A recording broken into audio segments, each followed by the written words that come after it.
สบายดีมื้อนี้สิพามาเบิ่งวัดหนองเบิกเด้อสำหรับไผบ่ฮู้เนาะวัดหนองเบิกแม่นอยู่บ้านหนองเบิกเมืองศรีโพธิ์ตะบองนครหลวงเวียงจันทน์มาแต่ทางตัดใหม่บ้านดงนาโศกไปหาขี่รถสายเหนือแต่ว่ากายวงเวียนพงษาไปจะอยู่เบื้องซ้ายมือเด้อคือเขาเด้อพี่น้องเด้อเขามาแล้วก็กดไลค์กดแชร์กดติดตามให้แน่เนาะเพื่อเป็นกำลังใจให้สองน้อยๆได้เฮ็ดคลิปต่อไปนะ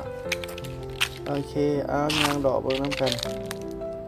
วัดนี้ก็บ่ได้กว้างใหญ่ไพศาลหยังนักเนาะก็เงียบดี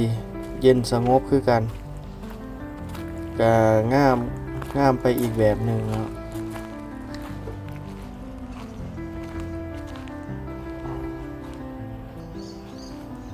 อันนี้เป็นลานขางของพัทสิมาเด้ออยู่ทางหน้านี่บ่ฮู้ว่าต้นอีหยังวะนี่เนาะเพิ่นเอิ้นว่าต้นอีหยังบ่ฮู้ชื่อมักน้ำเต้าบ่หรือว่าหมากอีหยังวะหมากมันใหญ่ดีงาม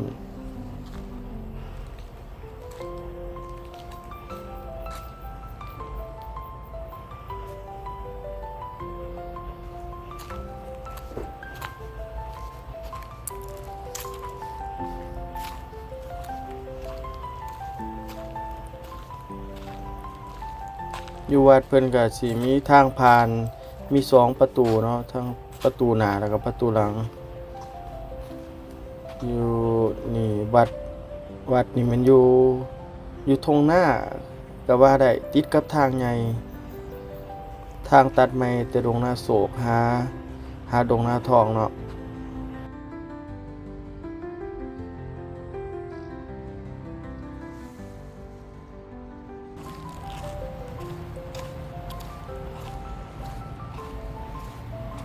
เพิ่นปั่นสร้าง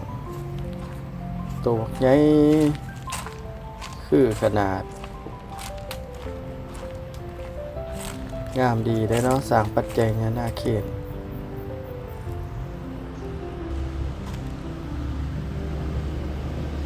อันนั้นเป็นประตูทางเขาเด้อ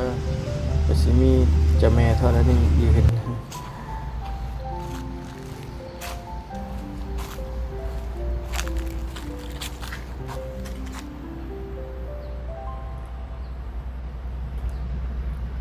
วัดเพิ่นเงียบเนาะครูบาอาจารย์ก็บ่เห็นสงสัยน่าจะบ่มีหลายองค์เนาะเพราะว่าตอนนี้กลางเว้นตอนสวยแน่บางเทื่อเพิ่นก็สิไปโรงเรียนเจ้ามอมตัวครูบาเพิ่นส่วนหลายคันแม่นอยู่แถวในเมืองเนาะอยู่เวียงครูบาอาจารย์เพิ่นนิยมเรียนหนังสือเรียนจั่วกับเขาโรงเรียนม.ต้นม.ปลาย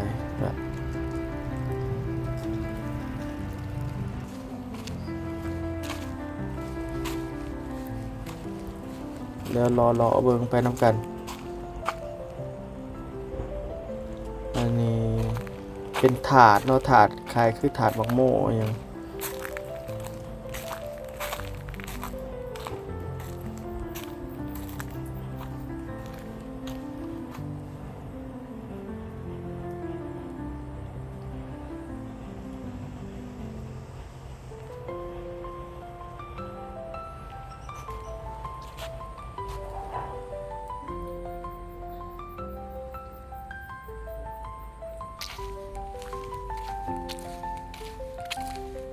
นี่แม่นประตูทางลานหลังเนาะเบื้องหลังออกไปก็สิเป็นทางแดงทางแดงผ่านไปบ้านคนอีกแต่ว่าที่เฮาแนมเห็นเป็นทงหน้าเบื้องนั้นเป็นทงหน้าไปหวานคนคือกันแต่ว่าคนเที่ยวบ่หลายดอกบ่ค่อยมีคนเที่ยวเนาะมันเป็นทางจังได๋วะทางเบื้องหลังหั่นน่ะก็คือสิมีหอนี่ที่เฮาแนมเห็นนี่เป็นหอหอหยังว่าเอิ้นว่าหอไต่บ่แน่ใจเนาะมีทางขึ้นไปนี่ไปบูชาไปกราบพระขอพรสิ่งศักดิ์สิทธิ์ผู้ใดได้เห็นนะเห็นคลิปนี้ก็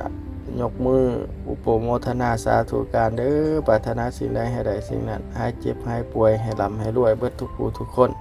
โดยเฉพาะคันแม่นว่าผู้ที่ติดตามเนาะกดไลค์กดแชร์แฮงให้ร่ำรวยๆขึ้นเติมเงินขับได้น้องท้องได้มาโรคขาพยาธิหายหนี้ซั่นได้เนาะ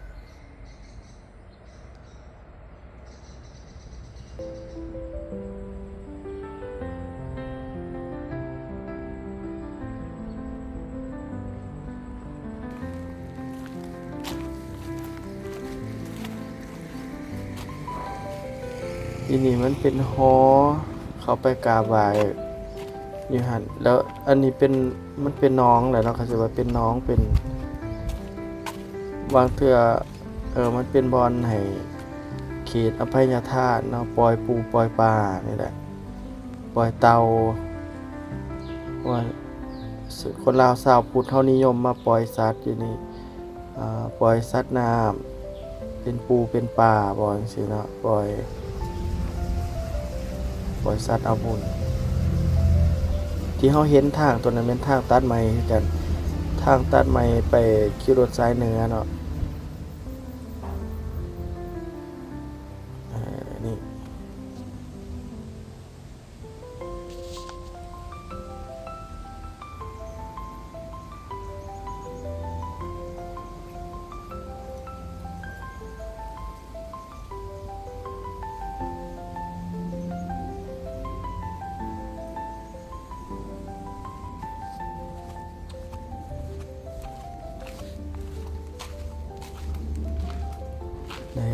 ขอพรนะเด้อผู้ใดอยากถือเลข3โต4โต5โต6โตปรารถนาเอานี่ข้าพเจ้าก็ขอพรอย่างนี้แหละ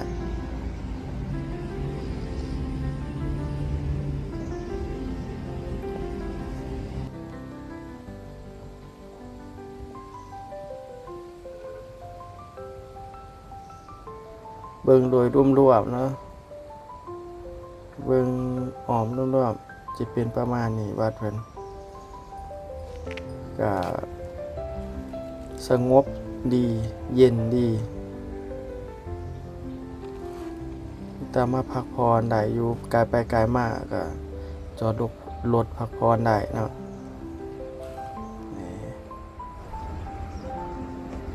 บ่ไกลห่างจากตัวเมืองน้อยหนึงก็บ่ห่างเนาะแต่ว่าอยู่เขต2ดีซื่อๆเอาเบิ่งมาฮอดจุดนี้เด้อก็ขอให้อยู่ดีมีแห้งอยู่แดงมีหีโศกมานตลอดปีโชคดีตลอดไปความเจ็บจะได้ความไข้อย่ามีโศกหายอย่ามาผ่านมารหายอย่ามาของขอให้พ่อแม่พี่น้องจงร่ำจงรวยอยู่ดีมีแห้งเข้มแข็งเบิดทุกผู้ทุกคนเด้อสาธุ